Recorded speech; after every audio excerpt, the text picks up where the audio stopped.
ಇತಿಹಾಸ, ವಿಜ್ಞಾನ, ರಹಸ್ಯಗಳು ಮತ್ತು ಜಗತ್ತಿನ ಅದ್ಭುತ ಕಥೆಗಳು ನಿಮ್ಮದೇ ಕನ್ನಡದಲ್ಲಿ. ಇದು ಇನ್ಫೋ ಕನ್ನಡ ನಾಡು. 1947 ಇಡೀ ಜಗತ್ತು ಇನ್ನೂ ಎರಡನೇ ಮಹಾಯುದ್ಧದ ಗಾಯಗಳಿಂದ ಚೇತರಿಸಿಕೊಳ್ಳುತ್ತಿತ್ತು. ಹಿರೋಶಿಮಾ ಮತ್ತು ನಾಗಸಕಿಯ ಮೇಲೆ ಬಿದ್ದ ಅಣುಬಾಂಬ್ಗಳು ಲಕ್ಷಾಂತರ ಜೀವಗಳನ್ನು ಕಸಿದುಕೊಂಡಿದ್ದವು. ಆದರೆ ಅದೇ ವರ್ಷ ಮತ್ತೊಂದು ಆಯುಧ ಹುಟ್ಟಿತು. ಅದು ಅಣುಬಾಂಬ್ ಅಲ್ಲ, ಕ್ಷಿಪಣಿಯೂ ಅಲ್ಲ, ಅದು ಆದರೆ ಮುಂದಿನ 8 ದಶಕಗಳಲ್ಲಿ ಈ ರೈಫಲ್ ವಿಶ್ವದ ಇತಿಹಾಸವನ್ನೇ ಬದಲಿಸಿತು. ಸೇನೆಗಳ ಕೈಯಲ್ಲೂ ಇದೇ ಆಯುಧ, ಬಂಡುಕೋರರ ಕೈಯಲ್ಲೂ ಇದೇ ಆಯುಧ, ಭಯೋತ್ಪಾದಕರ ಕೈಯಲ್ಲೂ ಇದೇ ಆಯುಧ.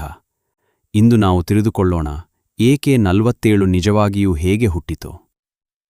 1945ರಲ್ಲಿ ಎರಡನೇ ಮಹಾಯುದ್ಧ ಅಂತ್ಯವಾಯಿತು.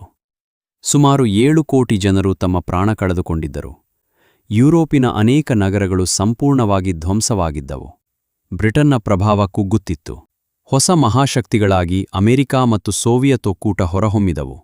ಇವೆರಡರ ನಡುವೆ ಆರಂಭವಾಯಿತು ಶೀತಲ ಸಮರ.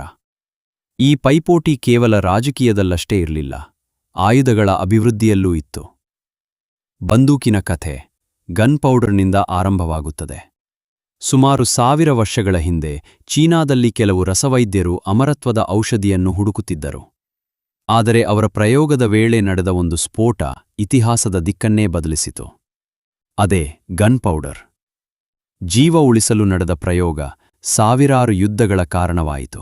ಗನ್ ಪೌಡರ್ ಕಂಡುಹಿಡಿದ ನಂತರ ಮಾನವರು ಅದನ್ನು ಯುದ್ಧದಲ್ಲಿ ಬಳಸಲು ಹೊಸ ಮಾರ್ಗಗಳನ್ನು ಕಂಡುಹಿಡಿದರು. ಮೊದಲು ಫಿರಂಗಿಗಳು, ನಂತರ ಮಸ್ಕೆಟ್ ಬಂದೂಕುಗಳು, ನಂತರ ರೈಫಲ್ಗಳು. ಕಾಲ ಕಳೆದಂತೆ ವೇಗ ಹೆಚ್ಚಾಯಿತು, ನಿಖರತೆ ಹೆಚ್ಚಾಯಿತು, ಮಾರಕ ಶಕ್ತಿಯೂ ಹೆಚ್ಚಾಯಿತು. 20ನೇ ಶತಮಾನದ ವೇಳೆಗೆ ಪ್ರತಿಯೊಂದು ದೊಡ್ಡ ದೇಶವೂ ತನ್ನದೇ ಆದ ಅತ್ಯುತ್ತಮ ರೈಫಲ್ ನಿರ್ಮಿಸಲು ಸ್ಪರ್ಧೆ ಆರಂಭಿಸಿತು. 1919 ರಷ್ಯಾದ ಒಂದು ಹಳ್ಳಿಯಲ್ಲಿ ಮಿಖಾಯಿಲ್ ಕಲಾಶ್ನಿಕೋವ್ ಜನಿಸಿದರು. ಬಾಲ್ಯದಿಂದಲೇ ಅವರಿಗೆ ಯಂತ್ರಗಳ ಬಗ್ಗೆ ಅಪಾರ ಆಸಕ್ತಿ. ಟ್ರ್ಯಾಕ್ಟರ್ಗಳನ್ನು ರಿಪೇರಿ ಮಾಡುವುದು, ಯಂತ್ರಗಳನ್ನು ಬಿಡಿಸಿ ಮತ್ತೆ ಜೋಡಿಸುವುದು ಇದೇ ಅವರ ಹವ್ಯಾಸ. ಆದರೆ ಅವರಿಗೆ ಆಗ ತಿಳಿದಿರಲಿಲ್ಲ, ಒಂದು ದಿನ ತಮ್ಮ ಹೆಸರೇ ಜಗತ್ತಿನ ಅತ್ಯಂತ ಪ್ರಸಿದ್ಧ ರೈಫಲ್ನೊಂದಿಗೆ ಶಾಶ್ವತವಾಗಿ ಸೇರಿಕೊಳ್ಳುತ್ತದೆ ಎಂದು. 1941 ಎರಡನೇ ಮಹಾಯುದ್ಧ ತನ್ನ ಭೀಕರ ಹಂತವನ್ನು ತಲುಪಿತ್ತು. ಜರ್ಮನಿಯ ಸೇನೆ ಸೋವಿಯತ್ ಒಕ್ಕೂಟದೊಳಗೆ ವೇಗವಾಗಿ ಮುನ್ನಡೆಯುತ್ತಿತ್ತು. ರಷ್ಯಾದ ಸಾವಿರಾರು ಯುವಕರಂತೆ ಮಿಖಾಯಿಲ್ ಕಲಾಶ್ನಿಕೋವ್ ಕೂಡ ಕೆಂಪು ಸೇನೆಗೆ ಸೇರಿದರು. ಅವರಿಗೆ ಯುದ್ಧವೆಂದರೆ ಕೇವಲ ದೇಶ ರಕ್ಷಣೆಯ ಕರ್ತವ್ಯವಾಗಿತ್ತು. ಆದರೆ ಕೆಲವೇ ತಿಂಗಳಲ್ಲಿ ಅವರ ಜೀವನವೇ ಬದಲಾಗುವ ಘಟನೆ ನಡೆಯಿತು. ಬ್ರಿಯಾನ್ಸ್ಕ್ ಪ್ರದೇಶದ ಭೀಕರ ಯುದ್ಧದಲ್ಲಿ ಅವರು ಗಂಭೀರವಾಗಿ ಗಾಯಗೊಂಡರು. ಆ ಗಾಯ ಒಬ್ಬ ಸೈನಿಕನನ್ನು ಇತಿಹಾಸ ನಿರ್ಮಿಸಿದ ಆವಿಷ್ಕಾರಕನನ್ನಾಗಿ ರೂಪಿಸಿತು. ಗಾಯಗೊಂಡ ಕಲಾಶ್ನಿಕೋವ್ ಹಲವಾರು ವಾರಗಳು ಆಸ್ಪತ್ರೆಯಲ್ಲಿ ಚಿಕಿತ್ಸೆ ಪಡೆದರು. ಆಸ್ಪತ್ರೆಯ ಹಾಸಿಗೆಯಲ್ಲಿ ಮಲಗಿದ್ದಾಗ ಅವರೊಂದಿಗೆ ಚಿಕಿತ್ಸೆ ಪಡೆಯುತ್ತಿದ್ದ ಸೈನಿಕರು ಒಂದೇ ಮಾತು ಹೇಳುತ್ತಿದ್ದರು: ನಮ್ಮ ಸೇನೆಗೆ ಇನ್ನೂ ಉತ್ತಮ ರೈಫಲ್ ಬೇಕು. ಆ ಮಾತು ಮಿಖಾಯಿಲ್ ಅವರ ಮನಸ್ಸಿನಲ್ಲಿ ಆಳವಾಗಿ ಉಳಿಯಿತು. ಅವರು ಯೋಚಿಸಿದರು, ನಮ್ಮ ಸೈನಿಕರಿಗಾಗಿ ಹೆಚ್ಚು ವಿಶ್ವಾಸಾರ್ಹವಾದ ರೈಫಲ್ ನಿರ್ಮಿಸಬಹುದೇ? ಅದೇ ಪ್ರಶ್ನೆ ಮುಂದೆ ಜಗತ್ತಿನ ಇತಿಹಾಸವನ್ನು ಬದಲಿಸಿತು. ಯುದ್ಧದಿಂದ ಚೇತರಿಸಿಕೊಂಡ ನಂತರ ಕಲಾಶ್ನಿಕೋವ್ ಮತ್ತೆ ಯಂತ್ರಗಳ ಲೋಕಕ್ಕೆ ಮರಳಿದರು. ಬಾಲ್ಯದಲ್ಲಿ ಟ್ರ್ಯಾಕ್ಟರ್ಗಳನ್ನು ಸರಿಪಡಿಸುತ್ತಿದ್ದ ಅನುಭವ ಈಗ ಹೊಸ ಆಲೋಚನೆಗಳಿಗೆ ದಾರಿ ಮಾಡಿಕೊಟ್ಟಿತು. ಅವರು ವಿವಿಧ ಯಾಂತ್ರಿಕ ವಿನ್ಯಾಸಗಳನ್ನು ಅಧ್ಯಯನ ಮಾಡಿದರು.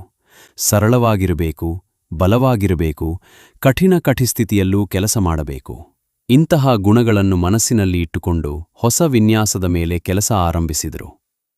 1940ರ ದಶಕದ ಕೊನೆಯಲ್ಲಿ ಕಲಾಶ್ನಿಕೋವ್ ಅವರ ವಿನ್ಯಾಸಕ್ಕೆ ಸೇನೆಯ ಗಮನ ಸೆಳೆಯಿತು.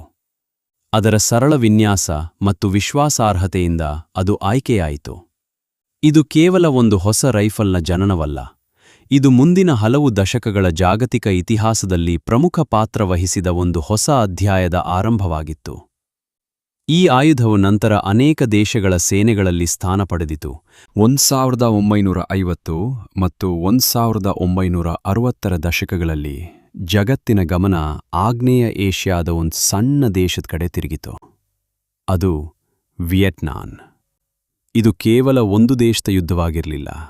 ಶೀತಲ ಸಮರದ ರಾಜಕೀಯ ಸ್ಪರ್ಧೆಯೂ ಇದರಲ್ಲಿ ಬೆರೆತಿತ್ತು. ಒಂದು ಕಡೆ ಅಮೆರಿಕದ ಬೆಂಬಲ ಪಡೆದ ದಕ್ಷಿಣ ವಿಯೆಟ್ನಾಂ, ಇನ್ನೊಂದು ಕಡೆ ಉತ್ತರ ವಿಯೆಟ್ನಾಂ ಮತ್ತು ಅದರ ಬೆಂಬಲಿಗರು. ಕಾಡುಗಳು, ಮಳೆ, ಕಠಿಣ ಭೂಪ್ರದೇಶ ಈ ಎಲ್ಲವೂ ಯುದ್ಧವನ್ನು ಇನ್ನಷ್ಟು ಸಂಕೀರ್ಣಗೊಳಿಸಿದವು.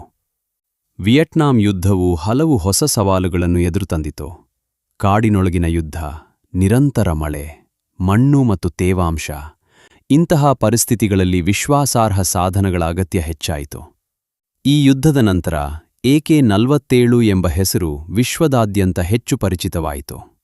ಇದರ ಸರಳ ವಿನ್ಯಾಸ ಮತ್ತು ಕಠಿಣ ಪರಿಸ್ಥಿತಿಗಳಲ್ಲೂ ಕಾರ್ಯನಿರ್ವಹಿಸುವ ಸಾಮರ್ಥ್ಯದ ಬಗ್ಗೆ ಅನೇಕ ಚರ್ಚೆಗಳು ನಡೆಯತೊಡಗಿದವು.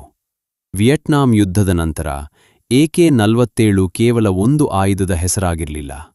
ಅದು ಶೀತಲ ಸಮರದ ಒಂದು ಸಂಕೇತವಾಗಿ ಪರಿಣಮಿಸಿತು. ಮಿಖಾಯಿಲ್ ಕಲಾಶ್ನಿಕೋವ್ ತಮ್ಮ ಜೀವನದಲ್ಲಿ ಅನೇಕ ಬಾರಿ ಸಂದರ್ಶನಗಳನ್ನು ನೀಡಿದರು. ತಾವು ಕೇಶರಕ್ಷಣೆಯ ಉದ್ದೇಶದಿಂದ ಕೆಲಸ ಮಾಡಿದ್ದಾಗಿ ಅವರು ಹೇಳಿದ್ದಾರೆ. ಆದರೆ ನಂತರದ ದಶಕಗಳಲ್ಲಿ ವಿಶ್ವದ ವಿವಿಧ ಸಂಘರ್ಷಗಳಲ್ಲಿ ಈ ರೈಫಲ್ ಕಾಣಿಸಿಕೊಂಡಾಗ ಅದರ ಪರಿಣಾಮಗಳ ಬಗ್ಗೆ ಅವರು ದುಃಖ ವ್ಯಕ್ತಪಡಿಸಿದ ಸಂದರ್ಭಗಳು ದಾಖಲಾಗಿವೆ. ಒಂದು ಆವಿಷ್ಕಾರ. ಅದು ಸೃಷ್ಟಿಕರ್ತನ ಉದ್ದೇಶಕ್ಕಿಂತ ದೊಡ್ಡ ಇತಿಹಾಸವನ್ನು ಬರೆಯಬಹುದು ಎಂಬುದಕ್ಕೆ ಇದು ಒಂದು ಉದಾಹರಣೆ. 1989 ಬೆರ್ಲಿನ್ ಗೋಡೆ ಕುಸಿಯಿತು. 1991ರಲ್ಲಿ ಸೋವಿಯತ್ ಒಕ್ಕೂಟವೇ ವಿಭಜನೆಯಾಯಿತು. ಜಗತ್ತು ಬದಲಾಗುತ್ತಿತ್ತು. ಆದರೆ ಕಳೆದ ಹಲವು ದಶಕಗಳಲ್ಲಿ ನಡೆದ ಸಂಘರ್ಷಗಳ ನೆನಪುಗಳು ಇನ್ನೂ ಉಳಿದಿದ್ದವು. ಇತಿಹಾಸದಲ್ಲಿ ಕೆಲವು ಆವಿಷ್ಕಾರಗಳು ತಮ್ಮ ಕಾಲವನ್ನು ಮೀರಿ ಪರಿಣಾಮ ಬೀರುತ್ತವೆ. AK-47 ಕೂಡ ಅಂತಹ ಒಂದು ಉದಾಹರಣೆ. ಆಫ್ರಿಕಾದ ಮೊಜಾಂಬಿಕ್ ದೇಶದ ಧ್ವಜದಲ್ಲಿ ಒಂದು ರೈಫಲ್ನ ಚಿತ್ರ ಕಾಣಿಸುತ್ತದೆ. ಇದು ಆ ದೇಶದ ಸ್ವಾತಂತ್ರ್ಯ ಹೋರಾಟದ ಇತಿಹಾಸವನ್ನು ಪ್ರತಿನಿಧಿಸುವ ಸಂಕೇತವಾಗಿದೆ. ಧ್ವಜದಲ್ಲಿರುವುದು ಕೇವಲ ಒಂದು ಆಯುಧದ ಚಿತ್ರವಲ್ಲ, ಒಂದು ದೇಶ ತನ್ನ ಸ್ವಾತಂತ್ರ್ಯಕ್ಕಾಗಿ ನಡೆಸಿದ ಹೋರಾಟದ ನೆನಪು. ಇತಿಹಾಸದ ಅರ್ಥವನ್ನು ತಿಳಿಯಲು ಅದರ ಹಿನ್ನೆಲೆಯನ್ನೂ ಅರ್ಥಮಾಡಿಕೊಳ್ಳಬೇಕು. ಮಿಖಾಯಿಲ್ ಕಲಾಶ್ನಿಕೋವ್ ತಮ್ಮ ಜೀವನದ ಕೊನೆಯ ವರ್ಷಗಳಲ್ಲಿ ಅನೇಕ ಸಂದರ್ಶನಗಳನ್ನು ನೀಡಿದರು. ತಮ್ಮ ಉದ್ದೇಶ ದೇಶ ರಕ್ಷಣೆಗೆ ನೆರವಾಗುವ ಸಾಧನವನ್ನು ರೂಪಿಸುವುದಾಗಿತ್ತು ಎಂದು ಅವರು ಹೇಳುತ್ತಿದ್ದರು. ಆದರೆ ವಿಶ್ವದ ವಿವಿಧ ಸಂಘರ್ಷಗಳಲ್ಲಿ ಅದರ ಬಳಕೆಯನ್ನು ನೋಡಿ ಅವರು ಮನಸ್ಸಿಗೆ ನೋವಾದ ಬಗ್ಗೆ ಕೂಡ ಮಾತನಾಡಿದ್ದಾರೆ.